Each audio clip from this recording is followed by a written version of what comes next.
I've got two questions.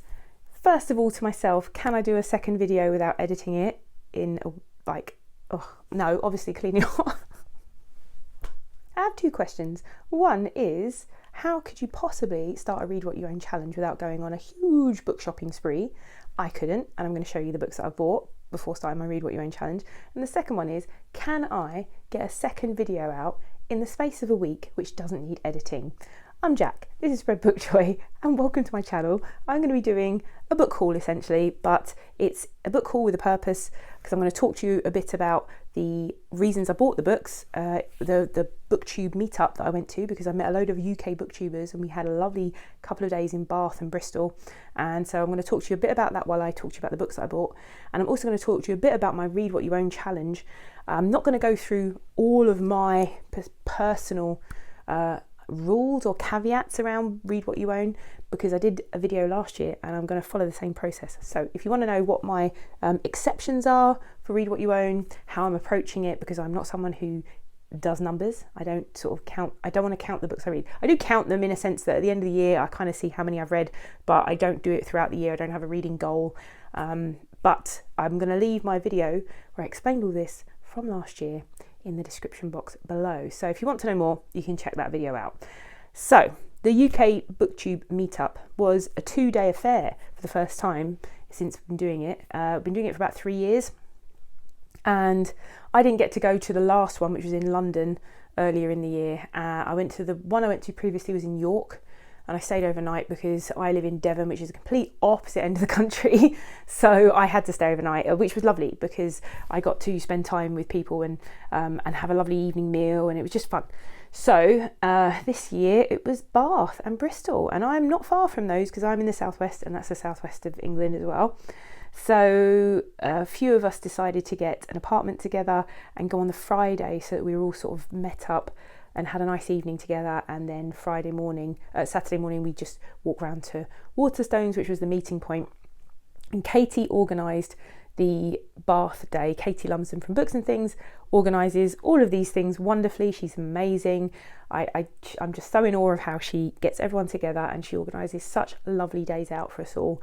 And she had previously lived in Bath, so she organised all of the bookshops the tour that we did of bookshops in Bath, and it was delightful. And we met in Waterstones, and on the second day we went to Bristol.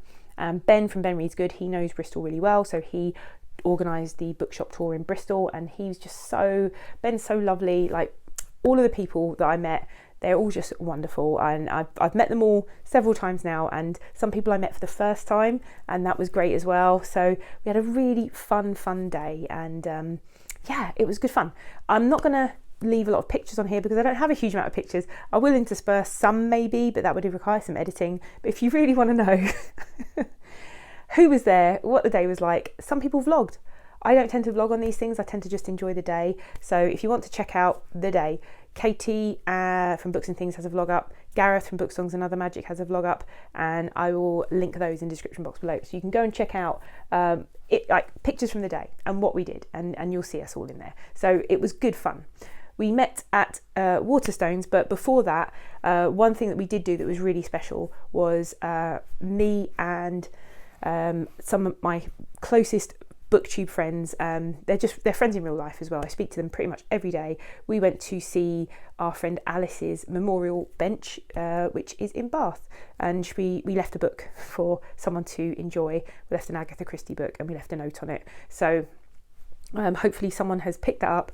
I'm going to enjoy it, and I'm hoping that, because that would be something that Alice would have loved. So we went to see that, and that was emotional, and later on the other booktubers wanted to see it, so we went back there and we saw it. There were these teenage boys sitting on it, so everyone was like, oh my gosh, we have to ask them to move, and they were really polite, and they did move so we could see Alice's bench. But we also went to Alice's favourite bookshop, which is in Bath, Mr. B's Emporium of Reading Delights, which I will talk to you about in a bit. So I'm going to talk to you about the books that I bought pre-Bath, and then the books I got in Bath, and then the books I got in Bristol. So, and these hopefully will be the last books that I buy this year, with a few caveats or exceptions allowed. Check out that video if you want to know what they are. So, first of all, the books that I got pre-going to Bath. I bought a few books from World of Books because I needed some for work. 2 of them were for work, like for, students that I'm teaching, so I won't show you those, but it was buy 4 for the price of 3. So I got 2 books that were on my wish list, 2 non-fiction books, the big heavy weighty things. One is A History of Magic by Chris Golden. So this is a history of magic from alchemy to witchcraft, from the Ice Age to the present, which is very exciting. And this one is The Age of Wonder by Richard Holmes, how the Romantic generation discovered the beauty and terror of science. And so I'm hoping to that this will shed a light on that period of history, and then of course any books that you read from that sort of period would have been influenced, I'm thinking in my head, Frankenstein, that kind of thing, being influenced by what was going on in technology and science and the developments there. And so I'm quite excited to eventually at some point read these books. Then the first 2 books I got were given to me. One was a book swap, because we decided in our apartment that we would swap a book. So I brought along Beloved by Toni Morrison, which I loved, but I don't think I will ever read it again. It's just so brutal. I'm glad I read it, and I think everyone should read it, but I don't want to read it again. So I swapped it, and I got The Cat Who Saved Books. So yeah, this should be good. And this has been doing the rounds for a while, so I think a lot of people know about this. It's a Japanese translated fiction about a little bookshop. A boy inherits the bookshop from his grandfather, and I don't know if the cat is part of the bookshop or the cat finds him in the bookshop. I don't know. I'm going to look. I haven't really read the blurb, but I've seen it around. I just need to know there's a cat, there's books, and yeah, that's what I needed to know. So that's the book I got. Then Gareth, lovely Gareth, from Book Songs and Other Magic. It was so good to see him. He came along. We didn't think he was going to come, but he did. And he gave me a copy of his book, The Brown Yelp Gang. So yeah, I don't know how Gareth does everything. He's a musician. He writes fiction. He writes poetry. He does crazy live streams. If you've not checked out Gareth's channel, please do. He is so lovely, and we always have great chats. And he gave me a copy of his book. And the book is about an intergalactic band. Think kind of Douglas Adams style comedy sci-fi. So I'm looking forward to reading that at some point. So we went to Waterstones first, huge Waterstones in Bath. I didn't buy anything in there. Then we went to Topping and Company, which is the most gorgeous bookshop in Bath, but it is so busy that you couldn't browse. You kind of either getting trapped in places and you can't really look at all the shelves. So one day I'm going to go back there on my own during the week when it's quiet, and I have it on good authority that on a Monday morning it's very quiet, and I'm going to browse to my heart's content. I was there in August, and a friend of mine bought me this gorgeous book by Jane Austen. Not by Jane, about Jane Austen. Jane Austen didn't do this, imagine. About Jane Austen, signed by the author as well. Imagine. No, about Jane Austen's life to celebrate her 250th birthday, as it would have been this year. So we were there in August, and my friend got me this, so that was a lovely present. So this isn't a book haul about that, but I just thought I'd say I did get something in Topping the last time I was there. So didn't buy anything in Topping, and then we went to the Oxfam bookshop and I did buy some things, some secondhand things. I bought, and I think I've got it already, but I'll have to check, The Pursuit of Love by Nancy Mitford, which I keep meaning to read. And I bought some Barbara Pym, because Charlie Heathcote pointed out to me that there was some Barbara Pym, and he knows I like to pick up some Barbara Pym. So I got Some Tame Gazelle, and I got An Academic Question, and I got Civil to Strangers. If you've not heard of Barbara Pym writes brilliantly observational, funny books. She was like a mid-20th century writer, and her style is, I think, it's very observational and very kind of, if you like Jane Austen, if you like that kind of writing, if you like, just very witty dialogue, brilliantly drawn characters, and just, I just really enjoy her books. So I've got these to go with my rest of my Barbara Pym collection, so they're going on there. And I also picked up some classic sci-fi because I love classic sci-fi covers, and I got Harry Harrison because I want to read some Harry Harrison. I've never read any Harry Harrison. Gavin from Genre Books and Gareth were both with us on Saturday, and they both read this recently, so I'm going to read this hopefully at some point and watch their chat about it. This is an early John Wyndham when he's writing under his first pen name, John Bainan, Stowaway to Mars. So yeah, lots of classic sci-fi. And then we went to Mr. B's Emporium. No, we had lunch. Then we went to Mr. B's Emporium, and I had to pick up a bag because the bags were fabulous. And I was carrying around, because I wanted a bag that was sturdy enough to carry on my shoulder and carry a lot of books. So I had my Daunt books bag that everybody has, but it's good because you've got pockets inside to put your phone and put your things. So rather than carrying a handbag, I carried that because you've got a little pocket for your stuff, and then you've also got enough room for a lot of books. So this is going to replace that for me now, because this is very similar, and it's got a longer handle for wearing over your shoulder.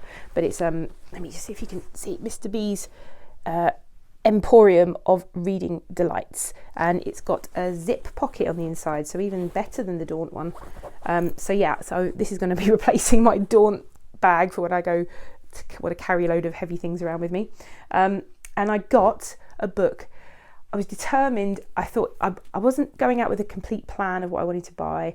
I knew if I saw anything secondhand that was, because I'm more likely these days to buy physical books, secondhand books of older books that you can't get anymore, rather than buying like new books. I tend to buy ebook if I buy a new book these days. But this was so beautiful. Look at this.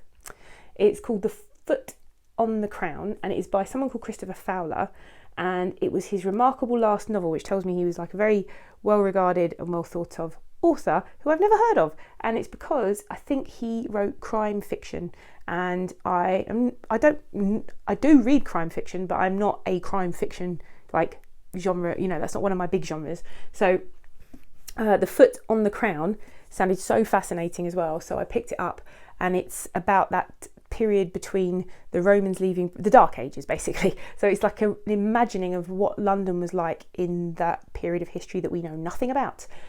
So it sounds so good. Listen to this. Some say a legend is just a beautiful lie. In the second half of the first millennium, London vanished. What happened in the 400 years after the Romans left is lost to history. But what if we could shine a light on this missing piece of the city's past? What would be revealed? Scarabold is a king of this blighted place. Surrounded by his children, sundry lunatic relatives and venal courtiers, they squabble over the future of their corrupt dynasty, seemingly oblivious to the enemies now rising up against them. There's a bit more, I won't read you the whole thing, but it just sounded so good. It's kind of, basically, it's fantasy, isn't it? Because it's completely like a period of history where we know nothing about, but set in London in a period we can't remember, we know nothing about. So yeah, I love the cover. So it sounded brilliant. I didn't buy anything else the rest of the day. We went to Persephone Books, gorgeous. I think if we'd had more time and I was able to browse, because it was so tiny in there and there were so many of us, I just had a look around. I saw a few things that might interest me. I feel like if I'd had more time and space, I would have bought, but I didn't. But I will at some point go back and browse Persephone and get something.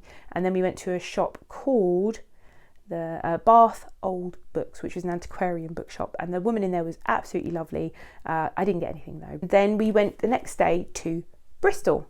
So in Bristol, Ben took us to an amazing bookshop, and I can't remember the name of the first bookshop, but you think I'd have prepared a bit more and put it up here. But I did buy, I didn't get anything in there because I've looked around and there were quite a lot of things that were tempting me, but as usual, I spent most of my time gassing to people, and therefore I ran out of time to find a book before we had to leave. Then we went to this brilliant bookshop which is in an art gallery, and Ben was so thoughtful because we had a bit of time between that and going to lunch, which was we were all near the harbour in Bristol, and he thought about this place because there was a free art exhibition on. As it turns out, there was a reading area up the stairs, so we could go and have a look around at the art. And we didn't do that though, because a few of us, Gemma, Ange, Danny and myself, were leaving at 2:00 straight after lunch. So we wanted to go to the bookshop that was next, and it was within walking distance. And Ange, because she'd come all the way from Sunderland, was determined to see a Banksy in the wild. And I said to her, you could have seen one in London. She went, it's not the same. You need to see a Banksy in Bristol because that's where Banksy is from. So I got some non-fiction. I got a George Orwell short book of essays, Can Socialists Be Happy? This is a short book of George Orwell's non-fiction essays. So, and I've been really enjoying some George Orwell lately. So then I got two spur of the moment finds, and that is why I love, when I go book shopping, I want to pick up something I've never seen before, I've never thought of, and these are also non-fiction. So I got a lot of non-fiction recently. Chasing Fog, look at this. This is a meditation on fog and mist A Love Song to Weather and Nature's Power to Transform. So yeah, this is kind of a memoir of someone who photographs mist and kind of becomes a bit obsessed with finding fog and mist and finding the foggiest places they can and taking pictures. So it's like a memoir of that, and I'm really looking forward to reading that. This one is called Notes from an Island, and it's by Tove Jansson and Tuulikki Pietilä, who, I apologise if I'm murdering the name, but that was Tove Jansson's partner for most of her life, I think all of her life, and they lived together on this island, and this is their writings and artwork from that time, and it's supposed to be just beautiful. So yeah, Tutti, that's what they called her partner, Tutti. And so we've got these beautiful like writings from Tove Jansson and the paintings from her partner. So this just seems like a beautiful book. So very excited about that. Then we went to The Last Bookshop, it's called The Last Bookshop. I remember that one. And it's a Remainders bookshop. But Ben said it's probably the best Remainders bookshop he's ever seen, and he was not wrong. What a selection of books. I mean, normally you go to a bookshop and they've got Remainders and they just take anything that's, if you're not familiar with the term Remainders, it's the, I think they're kind of the excess books that publishers want to get rid of. And they're usually priced at half the price, usually £4 or £5, but they're brand new books. And this is a Remainders shop, and my goodness, they had such a great selection. I, of course, then went to the children's section. We only had 15 minutes in there, then we had to get back for lunch. And I got myself a copy of Matilda by Roald Dahl, which is my favourite Roald Dahl book, and it is actually to replace the one in my collection that I left at the last school that I worked at. So I'm really pleased to get that back. And then I got a copy of The Never-Ending Story by Michael Ende, which I've wanted to get forever. And I wanted to pick this up because if we're doing a translated global fiction read-along next year, so I'm co-hosting the YA middle grade section of that wonderful read-along run by Katja from Page Turners with Katja. I've really enjoyed reading lots of children's fiction in translation this year, and I'm hoping we're continuing it next year. And if we are, I'm going to push for this, even though I think a lot of people have probably read it. I haven't. And even if we don't read it, or even if we don't do that read-along, I think I would love to try and get to this at some point. So that was the last book I got. And hopefully I won't need to edit this video because I've got a friend coming to stay this weekend. And again, another busy weekend where I don't have time to film until Sunday. But I'm hoping to get this up, edited and up Saturday. So if it needs any editing, I'm hoping it doesn't need a lot of editing. But I've done a lot of I think, in this video, so apologies. But I'm just keeping it real. I'm just trying to, get things out, and done is better than perfect, and fight my perfectionist tendencies and all of those things. So if you have read any of these books that I've mentioned in the video and you want to recommend them to me and tell me what you thought of them, I'd love to hear about it. If you have no idea what you want to say, you can leave me a bath emoji for bath. And if you have never been here before and you like this rambling nonsense and you're thinking, maybe I'd like a bit more of that rambling nonsense, maybe hit subscribe, and hopefully I'll see you again here soon.